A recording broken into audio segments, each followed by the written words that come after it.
Hello everyone, मैं नेहा और हम कर रहे थे बायोलॉजी के chapter improvement in food resources. Last video में हमने देखा था क्रॉप वैरायटी इम्प्रूवमेंट और इस वीडियो में हम देखेंगे क्रॉप प्रोडक्शन इम्प्रूवमेंट। शुरू करते हैं। तो जैसा कि नाम बताता है क्रॉप प्रोडक्शन इम्प्रूवमेंट, हमें प्रोडक्शन को यहाँ पर इम्प्रूव करना है। ठीक है, हमारा ध्यान पूरा रहेगा प्रोडक्शन पे। ठीक है, सो प्रोडक्शन के लिए क्या क्या लगता है या क्या जरूरत होता है प्लांट को। तो सबसे पहले आप शो करते हो सीड्स। तो सीड्स का वैरायटीज होना चाहिए, ऑलरेडी बात कर लिया था। अब अपने सीड्स को तो बो दिया है, अब उसका ध्यान रखना है। तो ध्यान कैसे रखना है? तो सबसे पहले इसको चाहिए होगा पानी, वाटर। ठीक है, तो आप जब वाटर प्रोवाइड करते हो तो उस प्रोसेस को हम लोग कहते हैं इरिगेशन।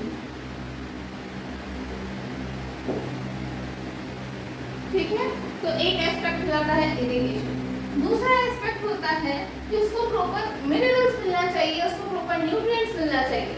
सो ये जो न्यूट्रिएंट्स का बात होता है ये वो क्या आ जाता है न्यूट्रिएंट्स। ओके, तो पहले न्यूट्रिएंट्स का ये जो बात होता है न्यूट्रिएंट्स, इसमें आपका आ जाता है न्यूट्रिशन मैनेजमेंट कि न्यूट्रिशन में उसको क्या क्या घट रहा है, क्या क्या चाहिए, उस पर हम लोग बात करते हैं न्यूट्रिशन मैनेजमेंट। ठीक है, और ये बेसिकली यही तो तरीका होता है। इसके बाद आपको बेसिकली इसका प्रोटेक्शन करना होता है, तो वो हम लोग अलग एस्पेक्ट में डील करेंगे, क्रॉप प्रोटेक्शन मैनेजमेंट का। बट यहाँ पर हम लोग सिर्फ बात कर रहे हैं प्रोडक्शन का। तो प्रोडक्शन में हमारे पास दो एस्पेक्ट रहेंगे, वो एक पानी और एक न्यूट्रिएंट। ठीक है, तो हम इन दोनों का टॉपिक्स को आज देखेंगे, न्यूट्रिशन मैनेजमेंट। अब जो कोई भी अगर आप खेती कर रहे हो या फिर कोई और खेती कर रहे हैं तो डिफरेंस क्या क्या होता है। जनरली हर कोई तो हर किसी के पास उतना लैंड नहीं होता है, हर किसी के पास उतना मिनरल्स नहीं होता है, उतना फैसिलिटीज नहीं होता है करने के लिए। सो अलग अलग लोग अलग अलग तरीका अपनाते हैं, अलग अलग उनके पास रिसोर्सेज अवेलेबल होने की बात है। तो जिन लोगों के पास ज़्यादा रिसोर्सेज अवेलेबल नहीं होता है वो लोग करते हैं नो कॉस्ट प्रोडक्शन। ठीक है, सो यहाँ पे प्रोडक्शन का जो आपका लेवल होता है, प्रोडक्शन का लेवल भी तीन टाइप का होता है। पहला आता है नो कॉस्ट प्रोडक्शन।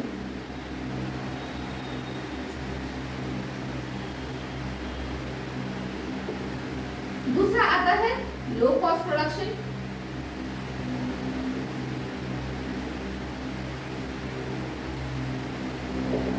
और तीसरा आता है हाई कॉस्ट प्रोडक्शन।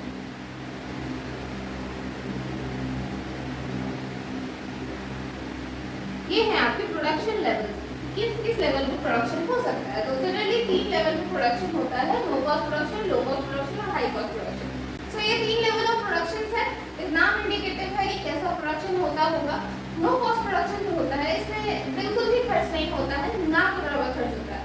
सो क्या क्या होता है, क्या क्या किया जा सकता है इसमें। तो आप मतलब दो चीज़ ध्यान रखना है आपको, पानी और न्यूट्रिएंट्स। तो पानी आपको कभी कभी मतलब अगर आपको टफ लग रहा है तो फिर आप ऐसे ही छोड़ दो, नेचुरली रेनफॉल आएगा उसी के हिसाब से होगा। सो ये बहुत ही आपका डिपेंडेंट हो जाता है आपका वेदर पे।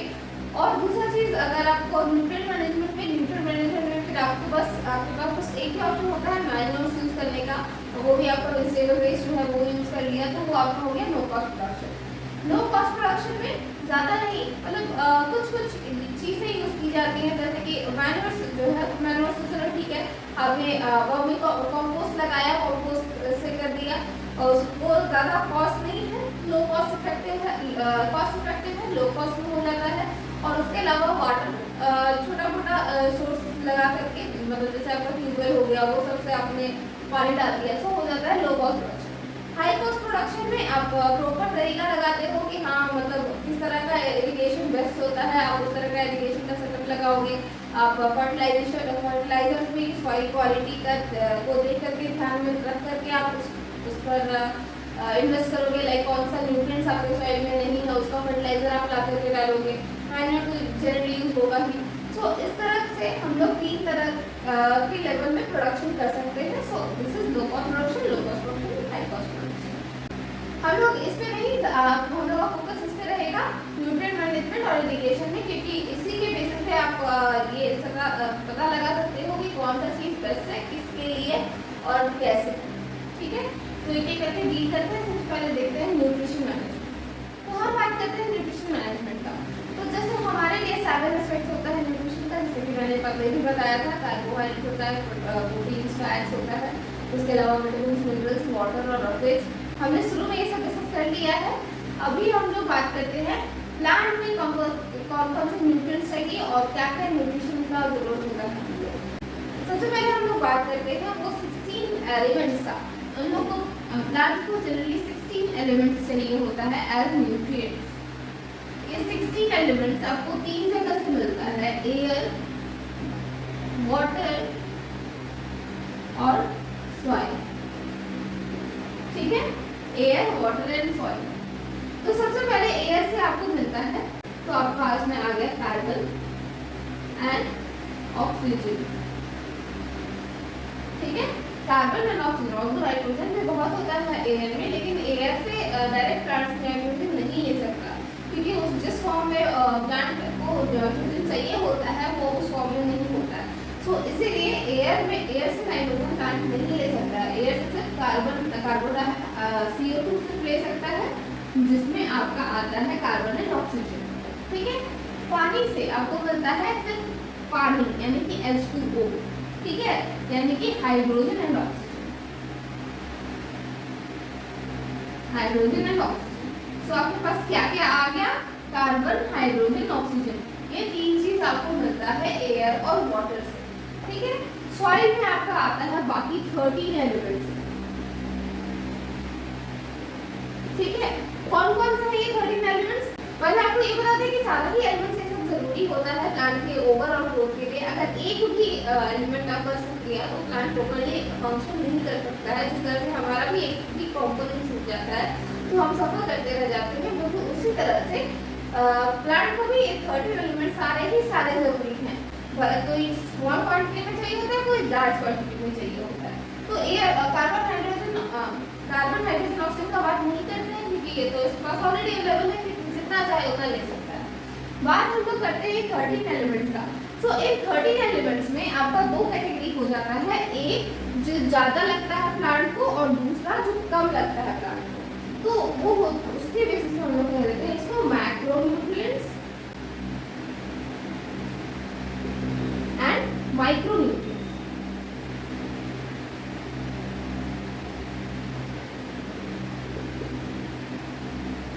ठीक है, मैक्रोन्यूट्रिएंट्स एंड माइक्रोन्यूट्रिएंट्स।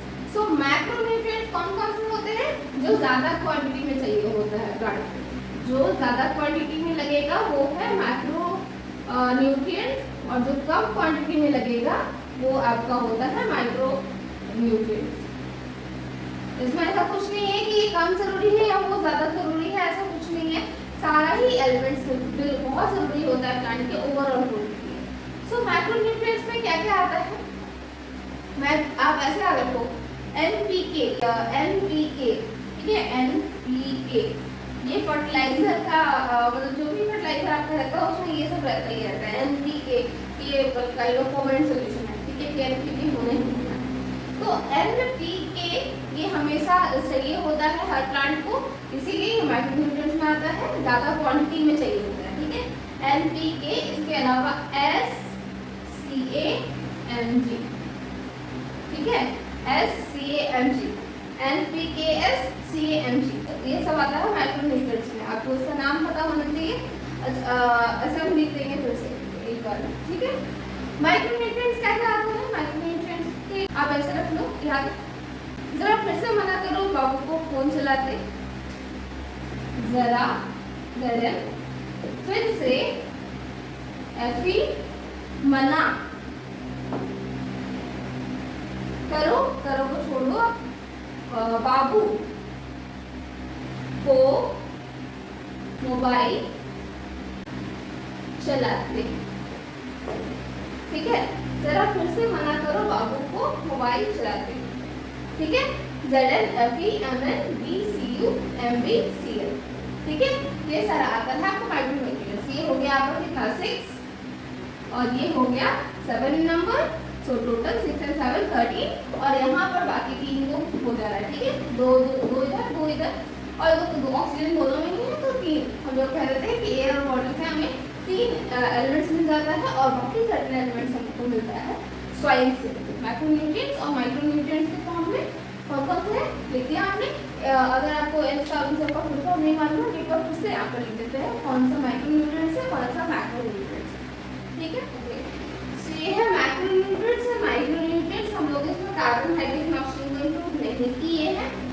मैक्रोन्यूट्रिएंट्स में आता है एनपीके, जिसमें भी मैंने कहा था सारे फर्टिलाइजर्स में होता है। फर्टिलाइजर्स का बेस जनरली मतलब फर्टिलाइजर्स को बेसिकली इसी को ध्यान में रख के बनाया जाता है कि एनपीके उसमें इन्वॉल्व हो। Nitrogen, phosphorus and potassium, and इसमें नाइट्रोजन, पी फास्फोरस एंड के इज पोटेशियम। उसके बाद आपका आता है एससीएमजी, सल्फर, कैल्शियम, मैग्नीशियम। अगर आप ध्यान से देखो तो ये दोनों ही आपका सेकंड पीरियोडिक टेबल में सेकंड लाइन में आता है, यानी सेकंड ग्रुप का है। ठीक है, सो एनपीके, एससीएमजी ये है आपका मैक्रोन्यूट्रिएंट्स। और माइक्रोन्यूट्रिएंट्स में क्या क्या आता है, जनरल मतलब zinc, F iron, M manganese, B boron, C copper, M molybdenum and CL chlorine. Shortcut जरा फिर से मना करो बाबू को मोबाइल चला। ठीक है, सो ये था माइक्रोन्यूट्रिएंट्स और मैक्रोन्यूट्रिएंट्स। इन सबको जरूरत होता है प्लांट को।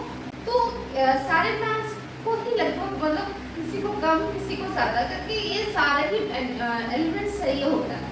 तो जो भी पुराना सा प्लांट होगा, जो भी पुराना प्लांट होगा, उसके पास तो ऑलरेडी ये सारे न्यूट्रिएंट्स होंगे, फिर सारा ही तो पहले से एक प्लांट में होगा। अब मान लो कोई प्लांट मरा, तो अगर आप उसको रिसाइकल कर दो, वापस से सॉइल में डाल दो, वो वापस वो उसमें सड़ जाता है और तो उसमें सारा जो भी न्यूट्रिएंट्स था वो सारा सॉइल में वापस चला जाएगा। अब ये वापस चला गया तो फिर आप दूसरा प्लांट जो ग्रो कर रहा है वो ये सब यूज कर सकेगा। सो इस तरह से भी एक मैन्योर बनाया जाता है और उसको हम लोग कहते हैं ग्रीन मैन्योर।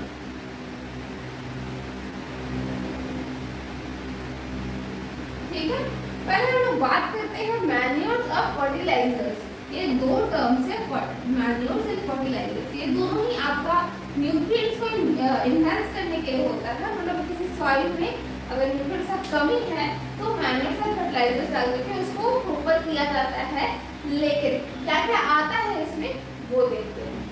ओके, सो हम बात कर रहे थे मैन्योर्स और फर्टिलाइजर्स के बारे में। ऑल्दो दोनों का काम एक ही है, दोनों ही सॉइल फर्टिलिटी को इम्प्रूव करने में मदद करता है, बट दोनों में बहुत डिफरेंस। जहाँ मैन्योर बेसिकली ऑर्गेनिक मैटर होता है और ऑर्गेनिक इन नेचर होता है, वही आपका फर्टिलाइजर्स केमिकल से बना होता है, फैक्ट्रीज में प्रोड्यूस होता है और बेसिकली एक केमिकल होता है। सो मैन्योर्स क्या होता है, मैन्योर्स आपका जनरली इसमें होता है ऑर्गेनिक मैटर और वो न्यूट्रिएंट्स जो प्लांट्स में था। ठीक है, अब यहाँ पर प्लांट्स में था बोलने से क्या मतलब, तो बोलने का मतलब ये है कि पहले बात करते हैं मैन्योर्स बनता कैसे है। तो मैन्योर जो होता है ये आपका प्लांट और एनिमल वेस्ट से बनता है, प्लांट एंड एनिमल वेस्ट से। क्या करना है आपको प्लांट एंड एनिमल वेस्ट में, आप ये सिंपल सा प्रोसेस है, ये प्रोसेस हर जगह होता है, कंपोस्ट होता है। कैसा होता है कि आप पौधे को ऐसे ही छोड़ दो, वो धीरे धीरे सड़ जाएगा और वही सड़ने के बाद जो डिकम्पोज हो जाता है, डिकम्पोज होने के बाद वो एक ऑर्गेनिक मैटर में चेंज हो जाता है और वो ऑर्गेनिक मैटर बेसिकली आपका मैन्योर होता है। सो क्या हो रहा है, जो प्लांट या फिर जो एनिमल जो पहले था, जो जिसको आपने ऐसे ही छोड़ दिया मरने के मतलब सड़ने के लिए, तो जो एनिमल या प्लांट था, तो एनिमल में भी बेसिकली प्लांट से तो फूड आ रहा है, तो एनिमल्स में भी वही न्यूट्रिएंट्स आपको मिल जाएगा लगभग।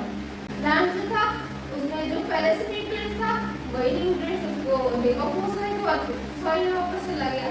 सो ये एक तरीका होता है न्यूट्रिएंट साइक्लिंग का। बेसिकली न्यूट्रिएंट साइकिल होता है इस तरह से, और सिर्फ ये साइकिल चल रहा है, इससे आपको रिजल्ट में ऑर्गेनिक मैटर न्यूट्रिएंट्स यानी कि इन शॉर्ट मैन्योर मिल गया। ठीक है, और सिर्फ ये प्लांट एनिमल से बना हुआ है, तो जो भी न्यूट्रिएंट्स में पहले से था वो सारा सॉइल के पास वापस चला ही गया। जो चला गया तो फिर ये एक तरह से आपका सॉइल फर्टिलिटी को बढ़ा दिया।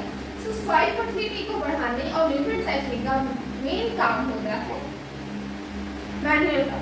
लेकिन सिर्फ इतना ही नहीं, इसके अलावा मैन्योर और भी काम करता है। क्या करता है, सॉइल प्रोफाइल को इम्प्रूव करता है। तो कैसे इम्प्रूव करता है सॉइल प्रोफाइल को, तो पहले हम बात करते हैं कि सॉइल प्रोफाइल होता कैसा है, इसको कहते हैं सॉइल प्रोफाइल। तो सॉइल अलग अलग टाइप्स का होता है, कुछ एलुवियल होता है, कुछ सैंडी होता है, कुछ लोमी होता है, कुछ क्लेई होता है।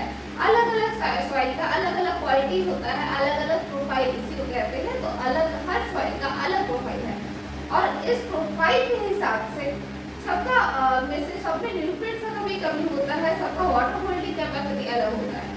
तो आपको मैंने हर तरीके से सॉइल को बेटर बनाता है। कैसे बनाता है? तो जैसे एक एग्जांपल लेते हैं सैंडी सॉइल का और वही क्ले सॉइल का। सैंडी सॉइल नॉर्मली पानी आपका थाम नहीं पाता है और उससे जो भी पानी डालोगे वो बहता चला जाएगा अंदर ही अंदर, ठीक है। तो सैंड वाटर होल्डिंग उसका होल्डिंग कैपेसिटी नहीं है। तो जब आप मैन्यूर उसमें डालते हो तो वो धीरे धीरे उसका होल्डिंग कैपेसिटी बढ़ता है। तो ऑर्गेनिक मैटर जो होता है मैन्यूर में बेसिकली ही वो काम कर रहा है। जैसे ही आप सैंडी सॉइल में मैन्यूर डालोगे तो उसका जो ऑर्गेनिक मैटर होगा वो आपका सॉइल का होल्डिंग कैपेसिटी है, सैंडी सॉइल में होल्डिंग कैपेसिटी बढ़ाएगा। क्ले सॉइल जैसा होता है उसमें वाटर पर्कुलेशन ज़्यादा होता है, वाइल्ड वाटर होल्डिंग कैपेसिटी भी ज़्यादा होता है, तो वो बहुत चिपचिपा सा हो जाता है। तो उसका वाटर पर्कुलेशन ज़्यादा होता है, उसका वाटर होल्डिंग कैपेसिटी ज़्यादा है। तो जब आप क्ले सॉइल में ऑर्गेनिक मैटर ऐड करते हो तो वो वाटर को जमने नहीं देता है, ड्रेन होने देता है।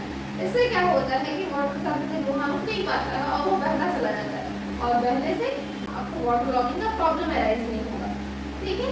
तो ये मैन्योर जो होता है ये बेसिकली आपका तीन काम कर रहा है। क्या? एक ये न्यूट्रिएंट साइक्लिंग करवा रहा है, दूसरा सॉइल मोटिलिटी इंप्रूव कर रहा है और तीसरा सॉइल प्रोफाइल भी इंप्रूव हो रहा है। इसके अलावा ये इको फ्रेंडली भी होता है, मतलब जो भी आपका सॉइल में ऑर्गेनिजम्स वगैरह रहते हैं उसको डिस्टर्ब नहीं करेगा, नेचुरल होता है।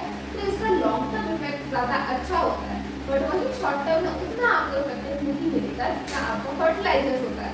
सो अगर आप मैन्यूर यूज कर रहे हो तो आपको शॉर्ट टर्म इफेक्ट ज़्यादा नहीं मिलेगा, लेकिन लॉन्ग टर्म में बहुत अच्छा होता है आपका सॉइल के लिए। आप उस पर रेगुलर फार्मिंग कर सकते हो, लेकिन शॉर्ट टर्म में उतना आपको फायदा नहीं होगा।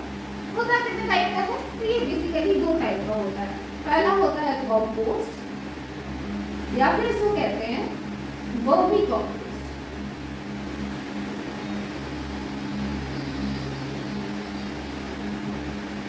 दूसरा होता है आपका ग्रीन मैन्यूर।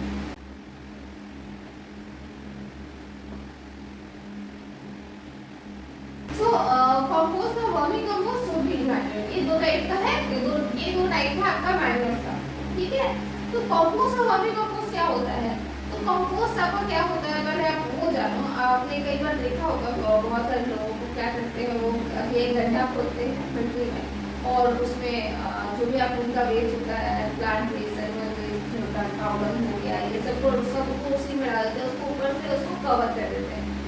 कुछ दिन बाद मतलब ये बहुत स्लो प्रोसेस होता है, धीरे धीरे डिकम्पोज होता है और जो भी उसमें डाला गया है वो और वो डिकम्पोज होकर के वो ऑर्गेनिक मैटर में बदल जाता है।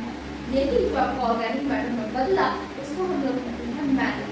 ये जनरली बहुत ही स्लो प्रोसेस होता है। ये कंपोस्टिंग जो होता है ये स्लो प्रोसेस होता है। अब इसको स्पीड अप करना है, जल्दी हमें चाहिए, तो जल्दी करने के लिए हम क्या कर सकते हैं? हम इसमें डालते हैं अर्थवॉर्म।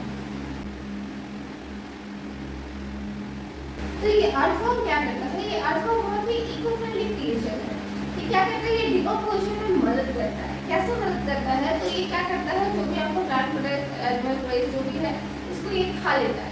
खाने के बाद ये डेफिकेट करता है और वो जो डेफिकेशन इसका होता है, वो डेफिकेटेड मटेरियल जो होता है वो रिच होता है ह्यूमस और ऑर्गेनिक मैटर में। तो ये आपको मदद करता है इस तरह से डिकम्पोजिशन को स्पीड अप करता है। इसीलिए इसको अर्थवॉर्म को हम लोग वर्मी कंपोस्ट करते हैं। मतलब अगर जनरली वो आप जो कवर करके रखते हो वो छोड़ दिए होंगे, हम लोग धीरे धीरे सेंटर में खुद ही मैन्यूर बन जाएगा, तो आपका कंपोस्ट है।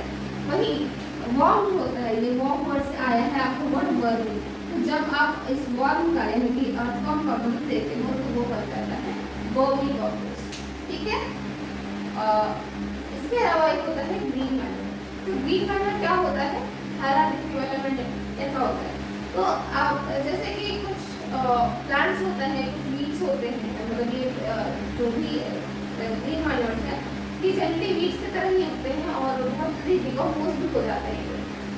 ये मतलब डिकम्पोज इतना जल्दी होते हैं कि इनको किसी भी कंपोस्ट बनाने का जरूरत नहीं पड़ता है। बस ऐसे ही आप छोड़ दो उखाड़ करके फेंक दो, वो धीरे धीरे वो सड़ जाएगा। बट उसको सड़ने का जो प्रोसेस होता है वो कंपैरेटिवली फास्ट होता है in comparison to other plants.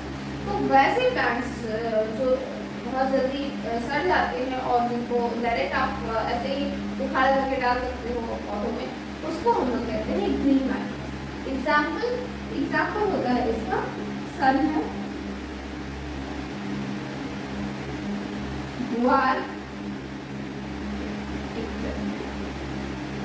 ठीक है। सनहम गुआर ये दो जैसे प्लांट्स है, ऐसे तो ऐसे ही उग जाता है बीज की तरह से। आप उसको कबाड़ करके छोड़ दो तो वो खुद ही आपको सड़ करके मैन्यूर में बदल जाएगा, जब तक आपका नेक्स्ट प्लांट ग्रो करेगा, जो आपका जो क्रॉप ग्रो करेगा उतना जल्दी की मैन्यूर बन जाएगा। ठीक है, जिसको हम लोग कहते हैं ग्रीन मैन्यूर बहुत जल्दी डिकम्पोज होता है इसीलिए। ठीक है, सो ये था वो मैन्यूर। अब हम लोग बात करते हैं फर्टिलाइजर्स के बारे में। तो फर्टिलाइजर जैसे कि मैंने बोला ये आपका प्रोड्यूस होता है कंपनीज में, होता है बेसिकली केमिकल्स, और बेसिकली 3 चीज़ों को ध्यान में रखा जाता है, नाइट्रोजन, फास्फोरस और पोटेशियम। एनपीके बेस होता है फर्टिलाइजर्स का, और उसी के बेस पे सारे फर्टिलाइजर्स बने होते हैं। सो जैसे केमिकल्स होता है ये बहुत ज़्यादा इको फ्रेंडली नहीं होता, बहुत ज़्यादा क्या इसको लोग इको फ्रेंडली नहीं बोल सकते। ये आपका जैसे केमिकल्स है तो ये कई बार आपका फूड सिस्टम में घुस जाता है, और फूड चेन में आपका घुस जाता है, और बहुत सारे ऑर्गेनिज्म को परेशान भी करता है। इसके अलावा जो ये फूड फर्टिलाइजर्स है इसको जनरल यूज में लाने के लिए कुछ चीज़ों का ध्यान रखना होता है। तो सबसे पहला चीज़ ध्यान देना होता है वो डोज। आपका डोज बिल्कुल भी ज़्यादा नहीं होना चाहिए। दूसरा जो आपको देखना होता है वो होता है pre and post application precaution.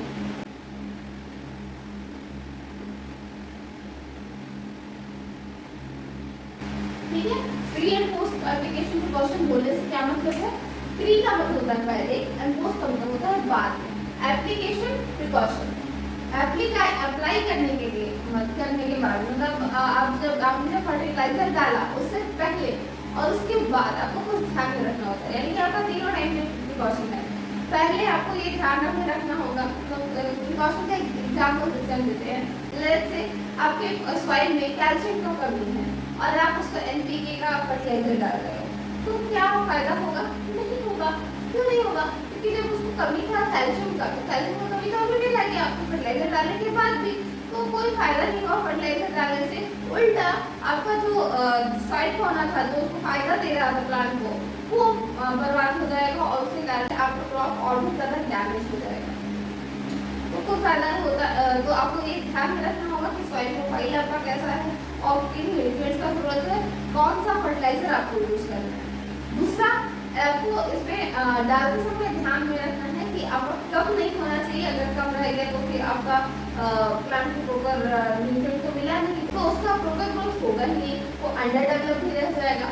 वही अगर इसका ज़्यादा हो गया तो भी वो आपका सॉइल फर्टिलिटी को बर्बाद कर देता है, सॉइल सैलिनिटी बढ़ा देता है। और एक बार तो चलो ठीक है, आपको पहला जो क्रॉप आपने जिसमें डाला उसमें ठीक रह गया, अगला बार ऐसा आपका सॉइल नहीं रहा ही नहीं कि आप उसमें आगे कुछ क्रॉप ग्रो कर सकते हैं। ठीक है, तो इसमें आपको मतलब पहले तो ध्यान रखना ही होता है, फिर आपको डालते समय डोज का ध्यान रखना होता है, और डालने के बाद आपको ये ध्यान रखना होता है कि कहीं वो धुल ना जाए। अगर वो धुल गया तो फिर वो जाकर के पानी में मिल जाएगा और वाटर पॉल्यूशन कॉज करेगा। सो आपको इसमें केमिकल्स होता है, आपको इसमें बहुत ही ध्यान रखना होता है कि मतलब पहले कौन सा केमिकल डालना है, आपका डोज कितना होना चाहिए, और उसके बाद ये धुले नहीं, आपको वैसे का वैसे रहे, सॉइल में अब्जॉर्ब हो जाए। सो इसका आपको खास ध्यान रखना होता है इसका फर्टिलाइजर्स के केस में। सो मैंने सब फर्टिलाइजर्स दोनों ही सेम काम करते हुए भी, सॉइल फर्टिलिटी को बढ़ाते हुए भी आपको दोनों में बहुत डिफरेंस है। तो जहाँ वो इको फ्रेंडली नहीं है, ये आपका केमिकल है और कहीं ना कहीं डिस्टर्ब करता है। बट हाँ, फर्टिलाइजर्स का एक बात और रह गया कि फर्टिलाइजर शॉर्ट टर्म में आपको बहुत अच्छा यूज देता है, क्योंकि आपको पता होगा आपको क्या घटा हुआ और आप क्या डाल रहे हो, तो आपको इफेक्ट तुरंत देता है। बट लॉन्ग टर्म में यूज में ये नहीं आ सकता। क्यों नहीं आ सकता? क्योंकि सबसे पहले तो ये ऑर्गेनिक मैटर रिटर्न नहीं कर रहा है, तो जो भी आपका न्यूट्रिएंट साइक्लिंग है वो प्रॉपर हो नहीं पा रहा है, जिसके कारण धीरे धीरे आपका सॉइल का क्वालिटी ऐसे ही बर्बाद कि अगर आपको 2-3 चीज़ बहुत ध्यान में रखना होता है, लाइक डोसेज उसका डोसेज ज़्यादा नहीं होना चाहिए, पानी से आपका फर्टिलाइजर धुलना नहीं चाहिए, ये सब चीज़ों का बहुत ध्यान रखना होता है। सो इसी तरह लॉन्ग टर्म में आपको फर्टिलाइजर ज़्यादा यूज़ का नहीं है। फर्टिलाइजर से आप ज़्यादा देर तक यूज़ ले सकते हो। आपका लॉन्ग टर्म के लिए मैन्युअली चाहिए। हाँ, अगर आपको शॉर्ट में जल्दी इफेक्ट चाहिए तो उसके लिए फर्टिलाइजर आप एक दो यूज़ कर सकते हो। ठीक है। इसके अलावा एक चीज़ और कि सबसे केमिकल होता है, तो ये बहुत सारे जो कि आपका सॉइल फॉर्म है, सॉइल में रहने वाले जो कि माइक्रो ऑर्गेनिजम्स है, जो कहीं ना कहीं प्लांट को मदद भी करते हैं, उनको ये बर्बाद करता है, तो उसमें तो हर किसी को प्रॉब्लम होता है। सो उसी तरह से जो भी ऑर्गेनिजम्स जो सॉइल फॉना है, सॉइल फॉना को ये धीरे धीरे बर्बाद करता है। ये भी रीजन है कि फर्टिलाइजर्स लॉन्ग टर्म में हेल्पफुल नहीं है। ठीक है। सो मैंने फर्टिलाइजर्स को हमने क्या क्या देखा, दोनों ही आपका सॉइल फर्टिलिटी बढ़ाने के लिए है, जहाँ मैनर्स ऑर्गेनिक मैटर देता है, वही फर्टिलाइजर आपका वो न्यूट्रिएंट पर्टिकुलरली देता है जो कि छूट रहा है। मैनर्स आपका इको फ्रेंडली होता है, ये इको फ्रेंडली उतना नहीं होता है, वो ये आपका उल्टा केमिकल्स होने के कारण सॉइल फॉना को बर्बाद करता है। तीसरा चीज़ कि इसका आपको बहुत ध्यान रखना होता है, सबको पहले भी ध्यान रखना होता है, देते समय भी ध्यान रखना होता है, और उसको देने के बाद भी आपको बहुत ध्यान रखना होता है क्रॉप का फर्टिलाइजर देने के बाद। वही मैनर्स में ऐसा कोई प्रॉब्लम नहीं है, आप आराम से बिंदास हो। ठीक है। लॉन्ग टर्म में लेकिन लॉन्ग टर्म में आपको मैनर्स ज़्यादा फायदेमंद हो, वहीं आपको शॉर्ट टर्म में फर्टिलाइजर का करना है। ठीक है। तो अगर आप देखो तो मैनर्स आपका शॉर्ट टर्म या फिर मतलब नो कॉस्ट या फिर लो कॉस्ट फार्मिंग में आप अच्छे से यूज़ कर सकते हैं, और हाई कॉस्ट फार्मिंग में आपका फर्टिलाइजर का यूज़ ज़्यादा होता है कि आप ज़्यादा मतलब अच्छे से सॉइल को आप टेस्ट करा सकते हो, आप उसको सॉइल को टेस्ट कराना होता है, उसके हिसाब से आपको फर्टिलाइजर डालना होता है, केमिकल डालना होता है। सो हाई कॉस्ट फार्मिंग में, हाई कॉस्ट प्रोडक्शन में आपका फर्टिलाइजर से इम्पॉर्टेंट फैक्टर होता है। वही नो और लो कॉस्ट फार्मिंग के लिए आपका मैनर्स से ठीक है। तो आज के वीडियो में बस इतना ही। आज हमने देखा nutrient management under crop production improvement. Next video में हम देखेंगे other aspects of crop production improvement, that is irrigation and other farming practices. तो अगर आपको ये वीडियो पसंद आए तो इसे लाइक करें, कमेंट करें, अपने फ्रेंड्स के वीडियो को शेयर करें और हमारे चैनल को सब्सक्राइब करें। और अगर आपको कोई डाउट है तो आप वो भी कमेंट कर सकते हैं नेक्स्ट वीडियो में। Thank you.